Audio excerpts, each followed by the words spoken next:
If you are a pastor, you must get sick and tired of seeing the same people. You know it is so and so who sits there, so and so sits there. And if they don't come to church, the offering drops. Kama we ni mchungaji, unapaswa uchoke na kuhubiria watu wale unawajua tu kila siku. Unajua fulani na fulani uketi pale, fulani uketi pale, na kama hakuja kanisani hiyo siku sadaka inashuka. So you have to go home to their home. Kwa hiyo lazima uwafuate nyumbani kwao. In religion it is called home visitation.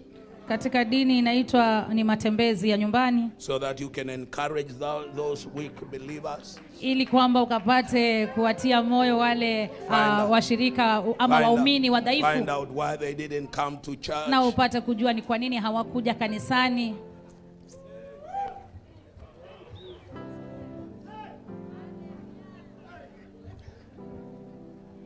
If you are a pastor, kama wewe ni mchungaji, when I got tired, nilipochoka, I have pastored a very small church. Nilikuwa nachunga kanisa dogo sana. Very small. Dogo sana.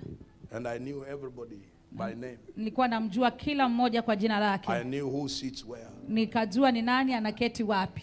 And I got tired. Na nikachoka. I said, if this is what you called me to do, nikasema kama hii ndio uliniita kufanya, Lord, Bwana, call somebody else. ita mtu mwingine.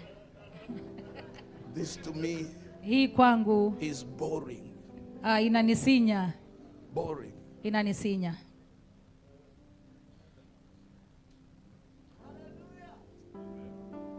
Na nikakataa chakula.